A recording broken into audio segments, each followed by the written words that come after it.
It was supposed to be a simple drive home.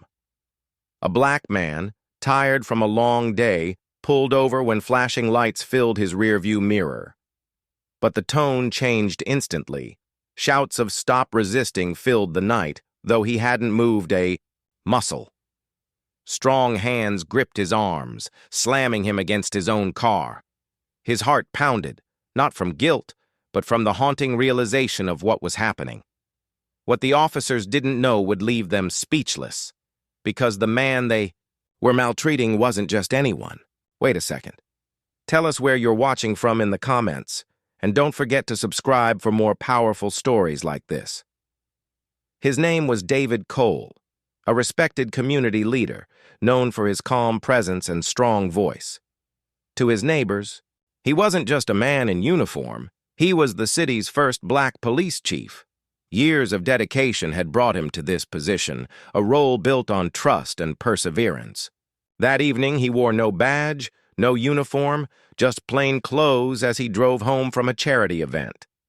His thoughts were still on the children he'd spoken to, urging them to believe in themselves. To the world, he was a man of authority, admired by colleagues and feared by criminals. But on that dark street, stripped of his title, he was simply another black man behind the wheel. The quiet hum of his car masked the storm about to unfold, an encounter that would expose how fragile safety truly is, even for those sworn to uphold it. The sirens grew louder, the lights harsher, until they demanded his attention. David slowed, pulled over, and rolled down his window, calm as always. Two officers approached, their flashlights blinding. He greeted them politely, but their eyes held suspicion. They barked orders, voices sharp and impatient, insisting he step out immediately. Confused but compliant, David obeyed. The moment he stood, hands visible, one officer shoved him hard against the car. Another shouted, "Stop resisting!" though his body was frozen, motionless, stunned by the aggression. Cold metal pressed against his wrists as handcuffs bit into his skin. Bystanders began to gather, whispers rising. A phone camera clicked on. David's mind raced, not for himself, but for what this meant. He had trained officers on de-escalation, preached fairness, and carried the weight of representing hope for young black men in the city. Yet, here he was, treated as a threat in the very streets he'd sworn to protect. Each second stretched longer, the humiliation sharper. He thought of his badge lying miles away at home, proof of his identity, useless in this moment. The words of countless parents echoed in his memory, warnings they had given their children about surviving police stops. Now he was living their fear.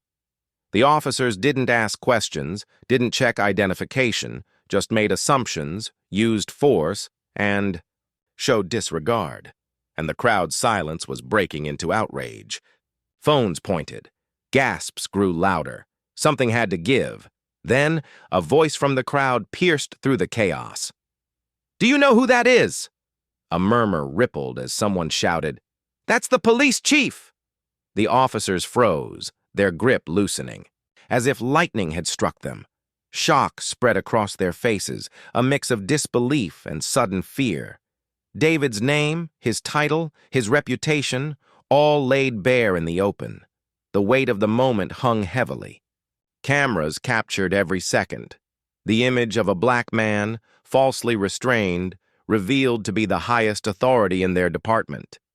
The officers stammered, trying to backpedal, but the damage was done.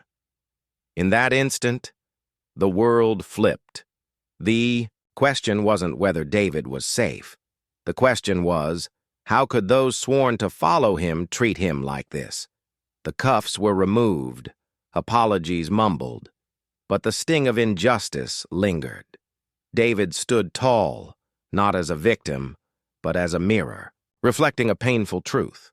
If a police chief could be humiliated, what chance did ordinary black citizens have? The video spread like wildfire, igniting debates across the nation. David addressed the public days later, not with anger, but with resolve. "This is bigger than me," he said. "This is about every person judged before being known." His story became a rallying cry, a demand for accountability, and a reminder that titles don't shield anyone from prejudice. The world saw it clearly. Racism doesn't stop for rank. It doesn't pause for respect. And the question remains, how many more will it take before real change begins? Comment below. Which country and city are you watching from? Take care.